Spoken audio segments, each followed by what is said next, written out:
how's everybody doing? Welcome to my channel, as always. I'm gonna do a Blu-ray pick of the week, which I haven't done one in a while. Quentin Tarantino's Once Upon a Time in Hollywood. And I watched it on 4K, and the special features on this disc are on the Blu-ray, but both have the additional scenes on them. And I saw this the weekend it came out at the movies. And the way I felt at the time, right after I saw it, was I want to go right back in and watch it again. It was a couple weeks after that I did see it a second time.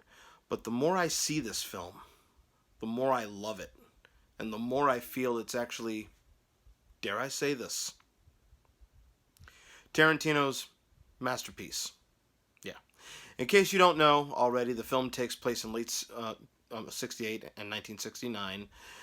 It revolves around Rick Dalton, former television actor on a show called Bounty Law, and his stunt double and friend and partner Cliff Booth. Rick Dalton is played by Leonardo DiCaprio, and Cliff is brilliantly played by Brad Pitt. In fact, the both of them give great performances, and it also involves the Manson murders as well. Hopefully you've seen the film. If you didn't, I will not give a spoiler away. And Margot Robbie plays Sharon Tate. More about that in a bit. But what I loved about this film, more than anything, I loved the relationship between DiCaprio's character and Brad Pitt's character. I love movies that have to do with the movies. This is probably the closest you will get to Los Angeles in 1969. Seriously. The details they put into recreating, without CGI, recreating Hollywood Boulevard, Sunset Strip, all the great signs, everything, the extras. The driving scenes alone make it enjoyable to watch.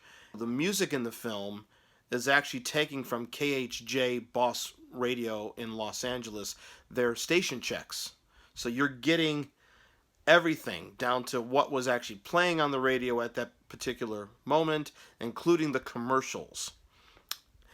Now, Tarantino, I've loved since I saw Pulp Fiction, but I kind of always thought of the guy as full of himself. And I was always like, maybe Tarantino needs to have a colossal flop. But I've gotten over that because I feel everything that he's done has been good. Everything he's done has defied the odds. You know, he was able to, with The Hateful Eight, create a roadshow film again and shoot it in actually 70 millimeter and actually have 100 screens presenting the roadshow engagement. And he somehow pulls it off. Pulp Fiction is an iconic film, but when I saw this movie, I wanted to be in the world that's in this movie. And I was transported to Los Angeles 1969. Now, a lot of talk in the film originally about Margot Robbie's character as Sharon Tate. She's kind of just there, you know. A lot of people complained, oh, she doesn't have a lot of lines in the film, and why is she in the film in the first place? It's, you know, people have said what they've said, but watching it again and repeated viewings kind of show that, one, she's the innocence of that world during that period, whereas the Manson girls are the dark side of that world during that period. And on top of that, Tarantino gives Margot Robbie as Sharon Tate such a beautiful scene with her, Margot Robbie as Sharon Tate, watching herself, the real Sharon Tate, in the movie The Wrecking Crew with Dean Martin. Such a beautiful scene where she's at the movies watching everybody enjoying her on the screen. That is such a beautiful moment. And no, there's no words in that scene.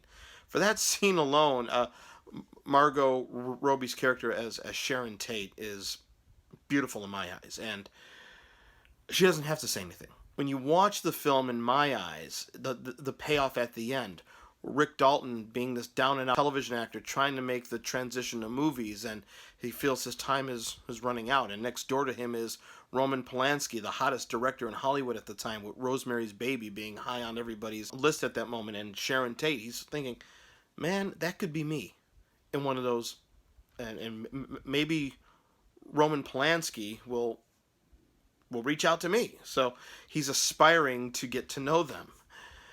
And the scene where Cliff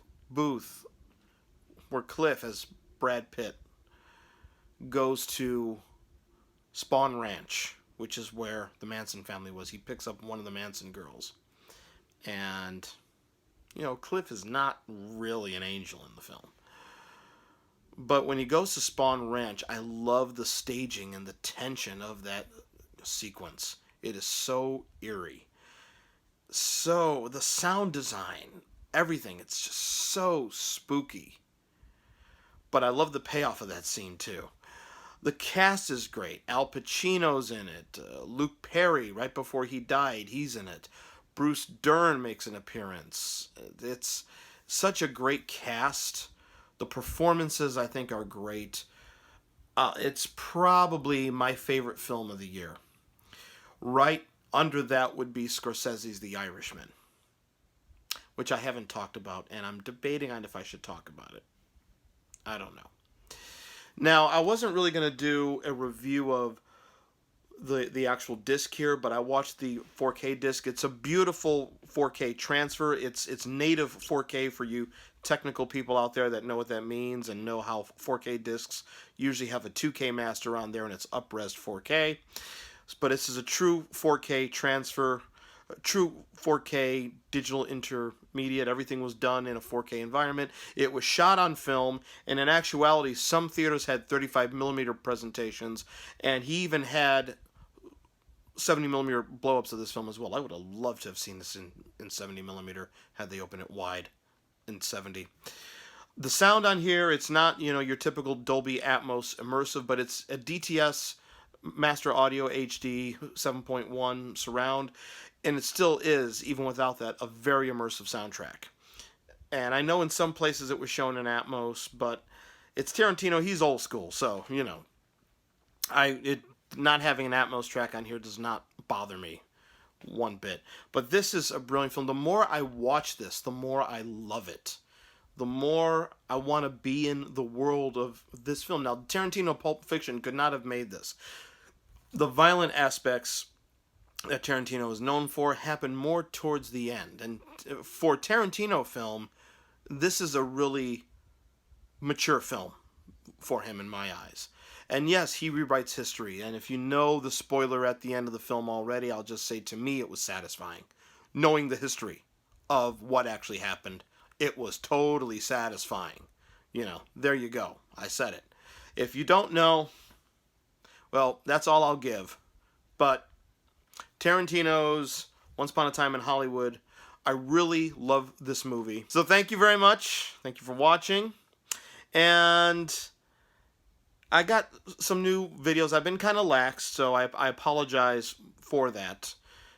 But I do have some more videos coming, and I'll be talking some more Beatles stuff as well soon. So I appreciate that. Thank you so much, and thank you for people who are subscribing to me. Spread the word about my channel. I don't have a Patreon account or anything like that, but let's see if I can get to 1,000 subscribers in the new year. Please help me out. That'll be a lot of fun. Thank you, and have a great day. Be safe, as always, and I'll be talking to you soon.